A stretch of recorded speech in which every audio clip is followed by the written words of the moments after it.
Aucun plan de vol, aucun horaire officiel. Et pourtant, Vladimir Poutine apparaît toujours exactement là où il veut, quand il le veut, comme une ombre d'acier et d'or, insaisissable et calculée. Qu'il se déplace à bord de son train blindé ou d'un yacht aussi imposant qu'un navire militaire, chacun de ses mouvements semble orchestré avec une précision quasi parfaite. Le président russe est passé maître dans l'art du secret. Mais il existe une méthode encore plus mystérieuse, rarement évoquée publiquement. Restez jusqu'à la fin car ce que vous allez découvrir pourrait bien changer votre perception du pouvoir mondial. Son avion présidentiel, souvent surnommé le Kremlin volant, est l'un des symboles les plus puissants de cette stratégie. Cet appareil n'apparaît sur aucun radar civil, ne transmet aucun code de localisation, et même les ministres les plus proches ignorent l'heure exacte de ses décollages. Et lorsqu'il prend enfin les airs, il ne vole jamais seul. Au moins 2 avions jumeaux, strictement identiques aux siens, l'accompagnent dans le ciel. Chacun pourrait transporter le président ou être vide. Ce stratagème brouille toute tentative d'identification. Ce n'est plus un simple vol,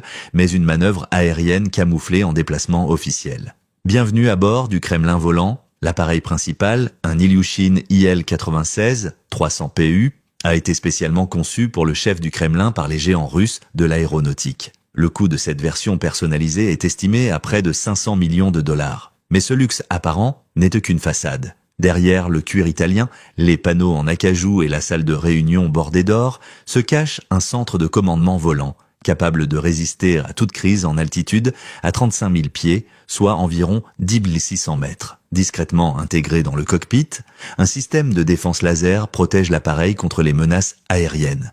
Il est conçu pour détecter, perturber et neutraliser toute attaque guidée par la chaleur. Ainsi, chaque vol du président russe n'est pas seulement un déplacement, c'est une démonstration de puissance technologique, de stratégie et de contrôle absolu. L'extérieur de l'appareil est recouvert d'un revêtement polymère absorbant les ondes radar, rendant presque impossible toute tentative de ciblage en cas d'attaque. Mais c'est à l'intérieur que se cache la véritable puissance du Kremlin volant. Le jet présidentiel est équipé de réseaux de communication militaire ou hautement cryptés, permettant à Vladimir Poutine de donner des ordres stratégiques, de tenir des réunions confidentielles et de rester connecté au système de commandement nucléaire, même au cœur d'une crise internationale. Cependant, la véritable stratégie repose sur la confusion volontaire. Chaque fois que le président russe se déplace par les airs, plusieurs avions leurs l'accompagnent. Ces appareils, presque identiques à l'original, suivent des itinéraires et des vitesses variables en temps réel. Cette méthode, utilisée de façon encore plus systématique depuis 2022,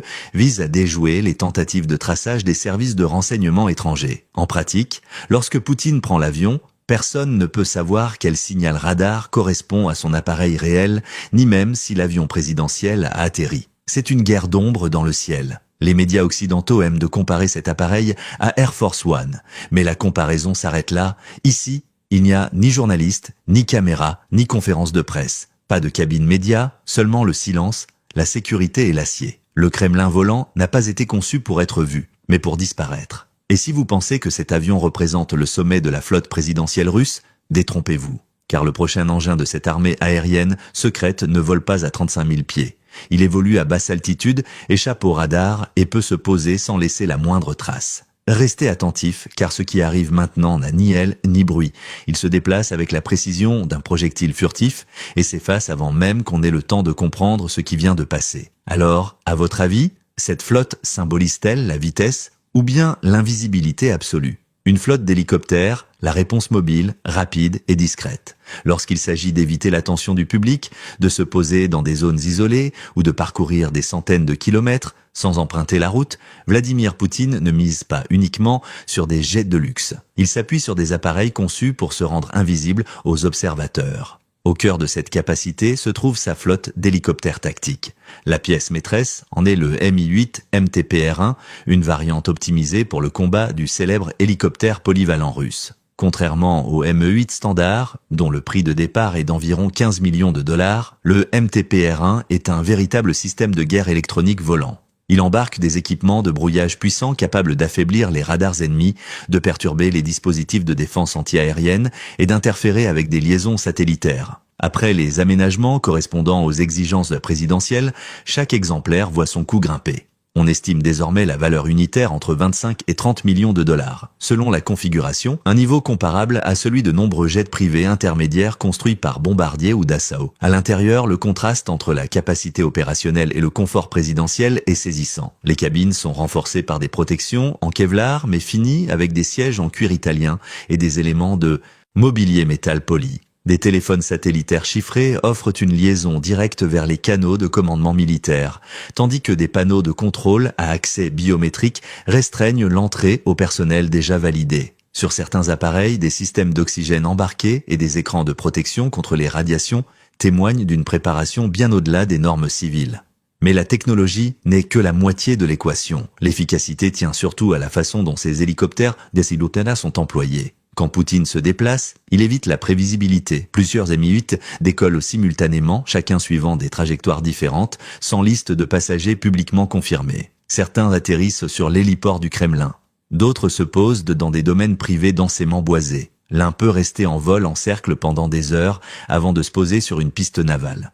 Le mystère demeure. Lequel transporte le président? Cette question n'obtient jamais de réponse, ni publiquement, ni en interne. Les schémas de déploiement imprévisibles de la flotte se sont multipliés depuis 2021, période durant laquelle les tensions régionales et la surveillance étrangère se sont intensifiées. Contrairement aux avions à voilure fixe, des hélicoptères comme les Mi-8 peuvent se poser sur des zones d'atterrissage étroites, suivre le relief pour éviter les radars et changer de cap en quelques secondes, autant d'atouts précieux pour la mobilité et la diversion. À distance, ces appareils ressemblent à des moyens de transport militaires standards. Mais chaque éclair, chaque signal, chaque manœuvre est calculé pour semer la confusion. Ce ne sont pas des véhicules de représentation, ils ont été pensés pour rendre la localisation de Poutine difficile, tant sur le plan physique que numérique et politique. Sur le plan terrestre, la logistique n'est pas moins robuste. Les cortèges routiers, limousines blindées et unités d'escorte suivent des itinéraires tenus secrets. Les véhicules d'avant-garde ne sont jamais complètement prévisibles.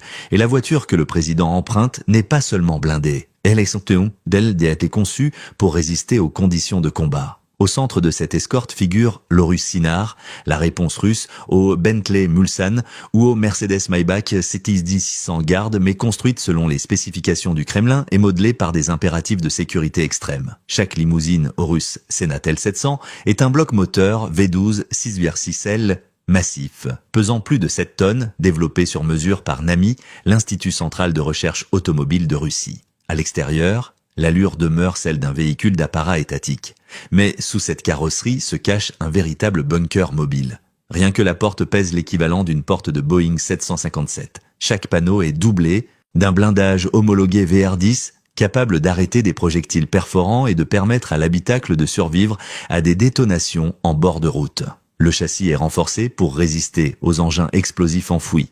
Les pneus sont run flat, capables de parcourir jusqu'à 60 km après une défaillance de pression, et les vitres sont des vitrages multicouches blindés, traités chimiquement pour résister au feu et à certains agents toxiques. À l'intérieur règne un environnement strictement contrôlé. Circuit d'air clos, système de filtration biochimique et communication à spectre large. Le revêtement en cuir est fourni par le même fabricant italien qui équipe Rolls-Royce, tandis que des détails de finition en or, discrets mais présents, rappellent le statut du passager sans ostentation. L'image se pare de sobriété, la sécurité se veut invisible, des caméras de surveillance à 360 degrés transmettent en continu vers un centre de commandement mobile qui suit le cortège, et des capteurs audio internes analysent les anomalies sonores pour détecter toute tentative d'interférence.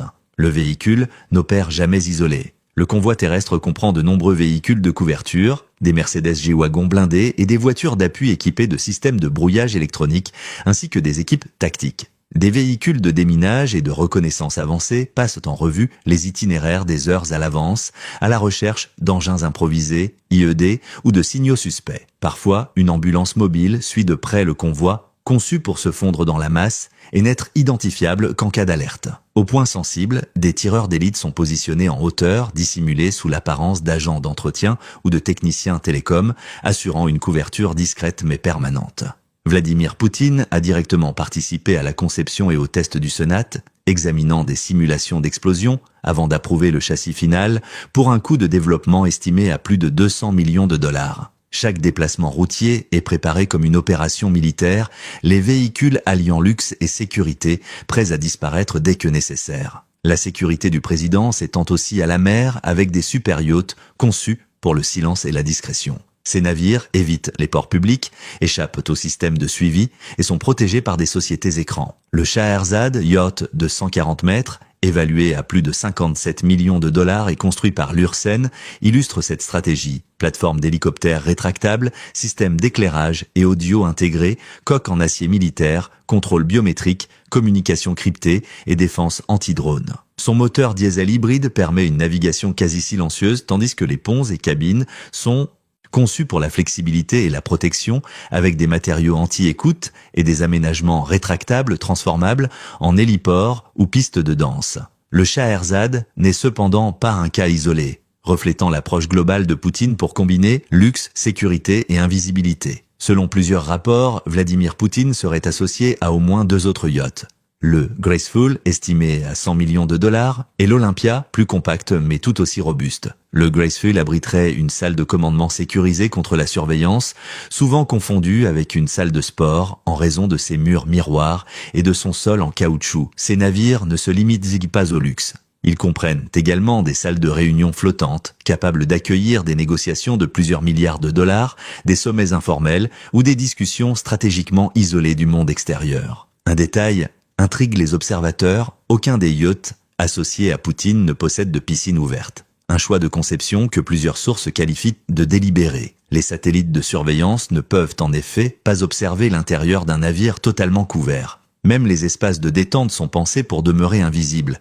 Rien n'est fait pour impressionner, tout est conçu pour le contrôle. Sous la surface de la mer, contrairement à la terre ferme, il n'existe pas de frontières à franchir, seulement des courants à suivre. Alors, luxe ou avantage stratégique? Ces bâtiments ne sont sans doute pas de simples jouets nautiques. Dans un monde où le pouvoir se dissimule sous les flots, ces palais flottants ne voguent pas pour le plaisir, ils commandent. Et pourtant, ce réseau de mobilité secrète ne se limite ni au ciel, ni à la mer, ni aux routes. Il existe un autre vecteur plus discret encore, le train blindé présidentiel, véritable forteresse d'acier sur rail, pas de signal radar, pas de plan de vol, aucun cortège rugissant visible sur les cartes satellites, seulement une traînée métallique silencieuse, glissant derrière des clôtures hermétiques, traversant des villes que personne ne sait qu'il a franchies. Pour Vladimir Poutine, le moyen de transport le plus sûr n'est peut-être plus dans les airs, mais sous le regard du monde dissimulé sur les rails. Depuis 2021, un train blindé d'une robustesse impressionnante est devenu l'un des moyens de transport intérieur les plus utilisés par Vladimir Poutine. À première vue, il paraît presque banal, peint en blanc et gris, sans aucun emblème officiel, conforme aux normes ferroviaires russes. Mais sous cette apparence anodine se cache une forteresse mobile. L'ensemble du convoi comprend plusieurs locomotives, dont certaines sont équipées de faux mécanismes pour tromper la reconnaissance visuelle et électronique, ainsi que des wagons spécialisés. L'un dédié au brouillage des signaux, un autre abritant un centre de communication satellitaire, un poste de commandement privé et enfin les quartiers résidentiels du président. Le coût de base du train, avant personnalisation, est estimé à 13,5 millions de dollars. Toutefois, les initiés évoquent un montant réel avoisinant 30 millions après intégration des systèmes de défense et des infrastructures de chiffrement. Les wagons sont doublés d'un alliage de titane renforcé, comparable à celui utilisé dans les véhicules blindés de l'OTAN. Les fenêtres résistent aux projectiles balistiques, tandis que l'ensemble du système embarqué est protégé contre les impulsions électromagnétiques, EEMP, capables de paralyser l'électronique. Au cœur du dispositif se trouvent des terminaux de communication militaire chiffrés, directement reliés au centre de gestion des crises du Kremlin. La priorité de ce train n'est pas la vitesse, mais le contrôle absolu. Contrairement aux avions, dont les plans de vol doivent être enregistrés et visibles dans les couloirs aériens, le convoi ferroviaire présidentiel circule sur des lignes spécialement construites pour l'État russe. Certaines traversent des zones forestières denses, à l'abri des regards satellites. D'autres aboutissent à des terminaux souterrains secrets, édifiés au fil de la dernière décennie. En temps de guerre ou en période d'alerte maximale, l'espace aérien devient vulnérable et la surveillance orbitale se renforce. La moindre perte d'identifiant de vol peut déclencher une alerte internationale. Mais un train, s'il est conçu avec une telle précision, peut glisser dans le silence sans jamais figurer dans les bases de données publiques, ni apparaître sur aucun radar sans heure d'arrivée ni de départ confirmée. Dans ce monde de signaux et de surveillance, le mouvement devient invisible et la sécurité, une illusion parfaitement maîtrisée. Les déplacements de Vladimir Poutine sont devenus une véritable légende. Ce train blindé n'est pas le premier utilisé par un dirigeant russe, mais Il est sans doute le plus sophistiqué jamais construit. Celui de Staline était massif et bruyant, celui de Poutine, lui, se fond dans le silence. Dans un monde où la visibilité équivaut à la vulnérabilité, le métal sur les rails est désormais plus sûr que les ailes dans le ciel. Pourtant, il existe une couche de protection encore plus insaisissable. Une défense qui ne roule ni ne vole, mais qui entoure le président, respire avec lui et, si nécessaire, riposte. Ce bouclier humain, ce sont les mousquetaires néo du Kremlin, la force de sécurité intérieure la plus fidèle et la plus opaque de la Fédération de Russie. Poutine ne se déplace jamais seul. Chaque mouvement est calculé, répété et surveillé par une unité d'élite que les observateurs étrangers appellent officieusement les mousquetaires de Poutine. Cette formation est structurée en plusieurs cercles de protection, chacun avec des fonctions distinctes, si bien que même les services de renseignement occidentaux reconnaissent de ne pas en saisir toute l'étendue. Ce ne sont pas de simples gardes du corps, c'est une symbiose entre forces spéciales, experts en surveillance, analystes psychologiques et agents de diversion. Au centre de cette organisation se trouvent les gardes rapprochés, entraînés aussi bien au combat à main nue qu'au maniement tactique d'armes automatiques. Ces hommes, dont les visages sont rarement connus, transportent des mallettes spéciales capables de se déployer en bouclier par balle. Chaque exemplaire coûte plus de 50 000 $, renforcé par des matériaux composites en titane et Kevlar, équipés d'un système de verrouillage biométrique. Mais la force brute n'est qu'une façade. Chacun de ces agents est connecté à un réseau crypté interne grâce à des oreillettes sécurisées. Ces dispositifs ne reposent pas sur les fréquences radio classiques, mais sur un système numérique renforcé, souvent développé par les géants russes de la défense comme Rostec ou les divisions technologiques Tagak du groupe Kalachnikov. Ainsi, même dans le brouhaha des foules, dans le vacarme des caméras et des micros, leurs communications restent invisibles, leurs ordres silencieux et leur présence omniprésente mais indétectable.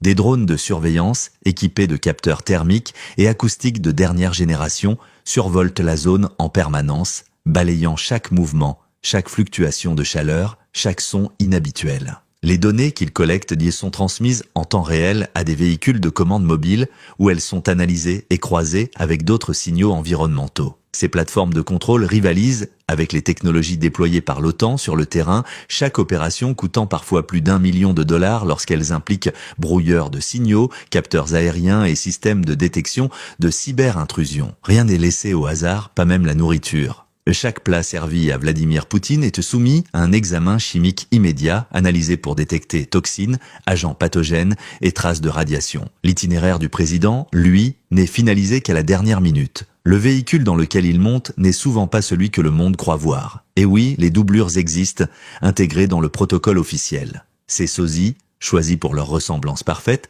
sont formés à reproduire sa gestuelle, son allure et ses réflexes corporels. Leur rôle n'est pas de tromper le public, mais de brouiller les données, d'introduire une incertitude suffisante pour que même une surveillance réussie ne puisse jamais confirmer la véritable présence du chef d'État. Les mousquetaires se relaient quotidiennement. Certains sont d'anciens Spetsnaz, vétérans des opérations clandestines russes. D'autres sont sélectionnés pour leur endurance mentale, leur capacité à rester silencieux sous pression, à résister à l'épuisement après plus de 18 heures d'alerte continue et à interpréter le langage corporel comme on lit un code. Leur formation n'obéit à aucune structure fixe. Elles évoluent selon le terrain, la menace, le moment. Car dans l'univers de Poutine, protéger ne consiste pas simplement à défendre un homme, mais à contrôler la perception même de sa présence.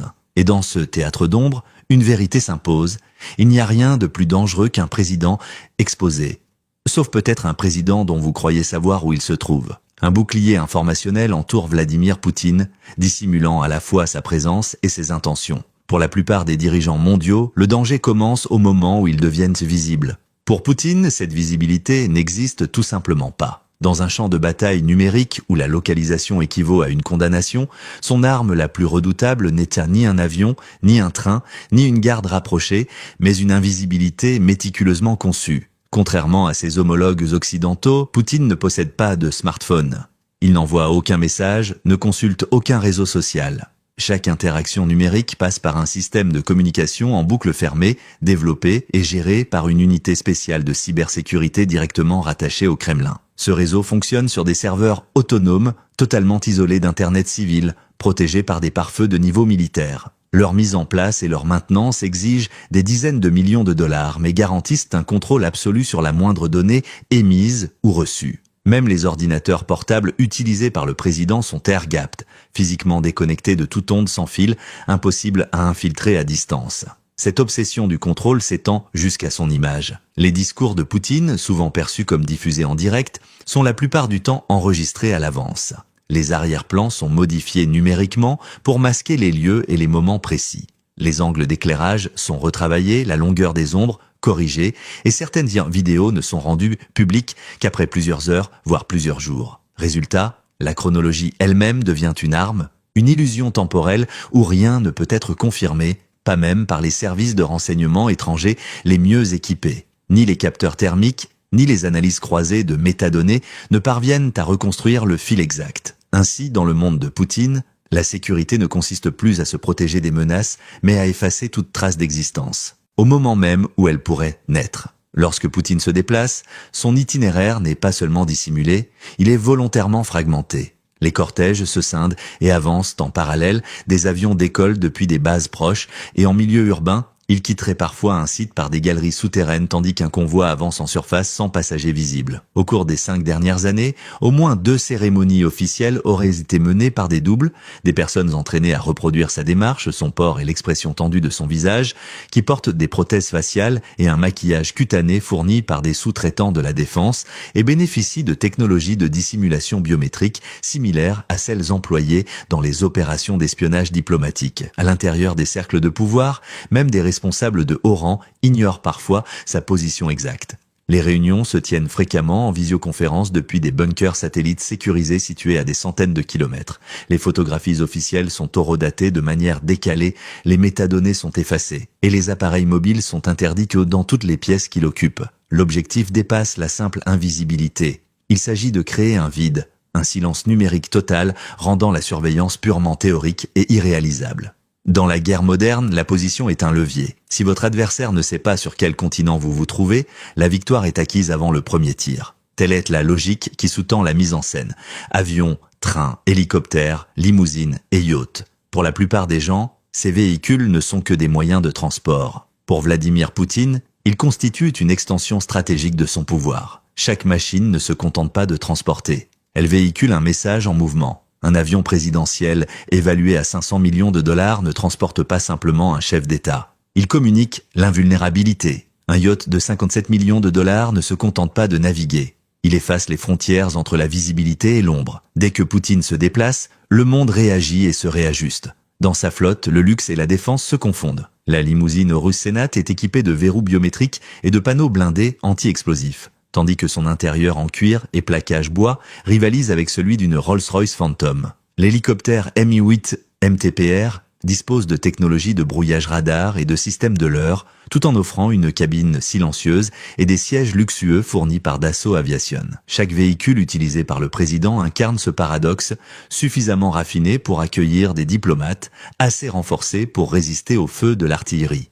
Mais derrière cette opulence se cache une obsession. Le contrôle. Poutine ne protège pas seulement sa personne. Il protège ses données, sa perception et son temps. Son avion ne laisse aucun registre de vol public, ses convois n'empruntent jamais de route fixe, et son train quitte des gares invisibles dans tout registre civil. Chaque déplacement devient ainsi un acte stratégique, invisible mais profondément calculé, où luxe et sécurité se fondent dans une même maîtrise. Et même dans les rares moments où le monde croit le voir, une question demeure. Est-ce vraiment lui ? Ou bien un sosie portant sa montre, son costume et reproduisant sa posture. Cette ambiguïté calculée constitue le cœur de son style de leadership. Alors que la plupart des chefs d'État affichent dans leur présence, Poutine cultive l'incertitude. On sait qu'il est puissant, mais pas où, quand ni comment. Cette incertitude force ses adversaires à deviner, et c'est justement là que la stratégie l'emporte, bien avant que l'affrontement ne commence.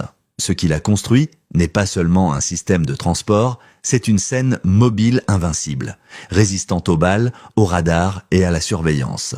Chaque roue qui tourne, chaque rotor qui vibre, fait partie d'un récit technique soigneusement orchestré. Mais cette prouesse soulève une question plus profonde. Cette infrastructure naît-elle de la confiance ou de la peur ? Sommes-nous témoins de la logistique d'un roi moderne ou de l'armure d'un homme assiégé par des menaces invisibles ? Vous pouvez commenter sur le pouvoir ou la paranoïa selon que vous considérez ces machines comme conçues pour dominer ou pour survivre. Car parfois, plus l'armure est solide, plus la vérité qu'elle protège est fragile. Poutine ne se contente pas de se déplacer. il disparaît. Derrière les coques luxueuses, le silence codé et les tromperies stratégiques, ces déplacements, du ciel à la mer, ne sont pas simplement des voyages, mais des exercices de contrôle, de peur et d'image. Dans un monde où la présence est une vulnérabilité, il a transformé la mobilité en une arme. Mais qu'est-ce qui vous choque le plus? Ces véhicules valant des milliards ou l'infrastructure invisible qui les soutient? Partagez vos réflexions dans les commentaires. Et si vous êtes fasciné par le fonctionnement réel du pouvoir en coulisses, comme dans cette vidéo, abonnez-vous à et explorez avec nous les vies les plus inviolables du monde. Soutenez la chaîne pour développer ensemble la plateforme YouTube.